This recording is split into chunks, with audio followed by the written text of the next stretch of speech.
All right, my lovers, welcome to my bike build. Thank you for tuning into the channel. Thank you for all my subscribers. Thank you for everybody who got in the comment section. We love you. We're almost at 600 subscribers, so I appreciate every single one of you keeping me inspired to keep this channel going. At times, I'm not gonna lie, you feel like you want to quit or you just give it a rest, but every time you get another subscriber, you're like, I gotta keep it going. So thank you for that. One of the things that keeps me pumped is knowing that there are people all around the world that are watching this channel. I've had people from the Philippines, Australia, England, Canada, Germany, and hey, I do know a little bit about geography. I did grow up taking geography, and I like Google Maps, so you can even tell me the city in particular you're from, and I will do a little bit of research on that just because it's of some interest to me, and I want to know that people around the world are riding bikes. If you are familiar with my content, you'll know that I do have a Poseidon X, and I've been loving it, and I've been making upgrades to it ever since I got it. And I did want to talk about one thing in particular today, and that is about alt bars and why the alt bars that I use have been a game changer for my bike and whether or not you would want to give them a try. I've gotten a lot of questions about it in the various videos I make. People will look at my bike and be like, those are interesting bars, and I wanted to take this video as an opportunity to talk about them. Whereas I am a big advocate of flat bar bikes, I will acknowledge that one of the reasons that I do like drop bars is that you have multiple positions. Now, why would you need multiple positions is where you put your hands. If you're going on longer adventures, longer journeys, then you're gonna wanna have some relief. Like at some point, you're gonna wanna give certain parts of your bodies a rest, and then that's where those multiple hand positions come in. So that was the reason for me to start looking into alt bars. Now, when I started looking at the different styles of alt bars, I was definitely thinking to myself, I want something with a sweep back, because if you hold your hands down, your natural hand position is towards the side of your body, right? They hang down to the sides. So I wanted something that would put my hands in more of that natural position where your hands are just hanging down towards the side of your body. So I looked at a few different styles. I watched a bunch of YouTube videos, and I decided on really going for the Jones H-bars. Now, the bars that I ended up going for is I found a knockoff pair, the Weeras or the Weeras bars. They're H-style bar that is very much in line with what the Jones H handlebars are like. Now, I get it. A lot of people might say, you know, the innovators of these bars should get the money, because my decision to go with the Amazon one is that they were cheaper. Like the Jones bars, I thought they look awesome, but they're in the range of $150 at the time. And so for me, the Weeras ones, I was able to get it on sale for like around $60. That was the main reason I went with that over the Jones H bars. But I get it if you want to support the people who originated that idea. I think that's absolutely a great idea. But you know, I'm on a budget, and that is an important factor to me.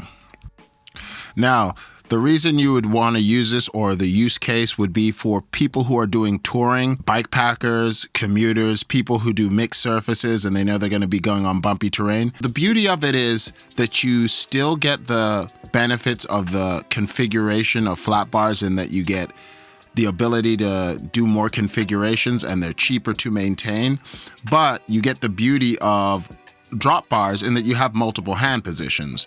So to me, these were the best of both worlds. And if you've seen any videos of my bike, my Poseidon X, I got an upgraded kit. It used to come quick release, but they have an upgrade to the through axle, and they'll give you a through axle front fork and a little bolt for the back to make it through axle.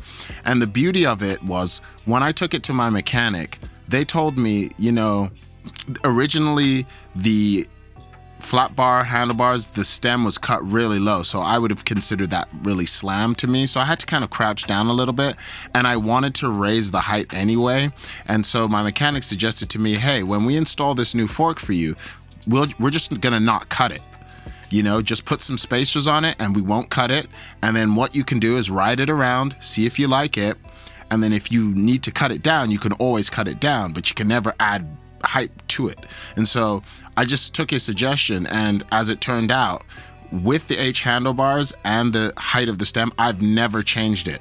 Like, people look at that and they think, oh, this kind of looks goofy, and I kind of call it the giraffe neck, but I've never wanted to change it. I'm like literally never been more comfortable. Now, comfort, I mean in terms of a riding position. I don't think I found the perfect saddle for myself yet. My saddles are okay, but in terms of the height and the riding position, now, if we look at the design of it, you can see that this is forward bullhorn extension. This is great for aerodynamic tucking. It's great for when you're riding up hills. It's great for when you just want another position to relieve tension in your upper back and your kind of neck area. The bottom of your neck area, like, just feels really good to relieve tension. The wider section is great for rough terrain and mixed surfaces. The slight sweep, the 45-degree angle, is great for ergonomic wrist alignment. It's made out of 6061 T6 aluminum. It's lightweight, yet feels sturdy. It's probably around 530 grams. It's just, to me personally, just a nice little bit of an improvement over the flat bars. And like I said, I feel like it offers the best of both worlds, where the comfort is really awesome, but you also get the multiple hand positions, and you still get the configuration of a flat bar shifters and the flat bar brakes. Because it's able to give you the multiple positions, as it turns out, one of my longest rides, definitely my longest ever solo ride, was about 45 miles, about 60K. And I did it on this bike, and I felt no adverse effects. Like, I felt good. I was really in shape at the time. And so I went to Lincoln Park in West Seattle and back from where I live, and it was an awesome ride. I had so much fun. It was a beautiful day, and those different hand positions were just really, really, really, really awesome to ride on, to be quite frank. It just feels like a really, really comfortable, stable, great at descending, great at going downhill on rugged surfaces too. Another benefit of the handlebars is that it just has so much space for extra accessories if that's something you really wanted to put on them. And like I said, you can use the flat bar shifters and the flat bar brakes, which, to be frank, I prefer flat bar drivetrains because you get so many more options. You get wider ranges of gearing that you can get. Not to say that you can't get it with drop bars, but you can get these for like cheaper. If you wanted to get a set of Dior 10-speed, 11-speed, which is pretty affordable for a drivetrain, you can do that on this bike. Or you wanted to get the Qs or something like that, you could put that on this bike and not have to worry about it being compatible with drifters or drop-down shifters. It's very comfortable for people who have wrist issues. If you know that you're someone whose wrists get numb on rides, which is something that definitely happens on longer rides with flat bars, this is an incredible option. And now, I don't know, like, I haven't seen anybody necessarily try it on a mountain bike, but I would definitely be curious, especially if you were using a mountain bike to do backpacking and you were going on longer distances and spending longer days in the saddle on a mountain bike. It'd probably be something you'd want to consider. Now, I cannot speak to that because I don't ride mountain bikes. Not that I don't love them, but I'm just a gravel bike person because it's the best of both worlds for me. But I would be curious to know, for those of you who do ride mountain bikes regularly, what you would think of trying to try this setup. One of the drawbacks, it's not a major drawback, but one of the drawbacks is that when I switched over from the flat bars to these H handlebars, I had to get the bike re-hosed in terms of the brake hosing and the shifters because they didn't reach all the way across the width of the handlebars. So they would be good to go with if you're building it up from the ground up. But if you already have brakes and set up on the bike and brakes and shifters, you might have to get them recabled or re-hosed so that they can reach all the way to the ends of the handlebars where the grips would be. Obviously, this is not going to be as aerodynamic a setup as having drop bars, even though you can tuck into aerodynamic positions. Also, it's going to be a little bit heavier. They're going to be heavier than the minimalist flat bars.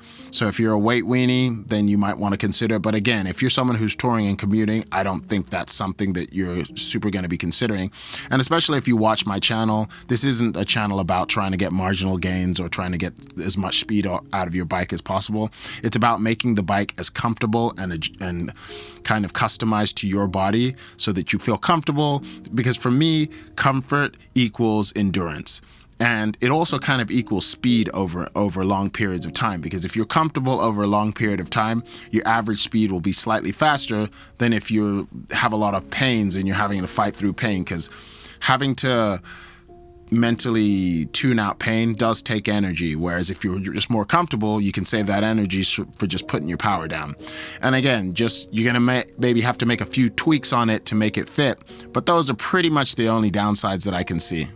So personally, I think if you're a bike packer, you're someone who likes touring, you're someone who's a commuter, and you want kind of the best of both worlds, you like the configuration and the comfort of a flat bar, you like the way flat bar bikes shift, you like the shifting mechanisms and the braking mechanisms on the flat bar. I personally really definitely like having my shifters and my brakes separate. Again, I'm used to drop bars, so it's not too big a deal, but if I could have my choice, if I was going on a long adventure and I wanted a chill, more comfortable ride, I would choose these alt bars over drop bars.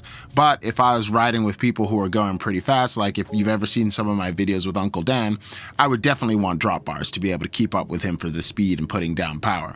So this isn't for people who are into the athletic side of it in terms of they race or compete. It's definitely not for weight weenies if you're trying to chase every gram and try to make your bike as light as possible. Now, at 500 grams, maybe it's 200 grams or something more than a set of drop bars. So ultimately, it's not a ton of weight, but again, it's probably going to weigh a little bit more. Another thing I wanted to quickly mention why I really like flat bars is because is the bar tape. It's that you don't have to bar tape them up. It seems like less committal, and I feel like the grippies last for a little bit longer than bar tape, so you can just put the grips on and they can last a long time if you get a good set of grips.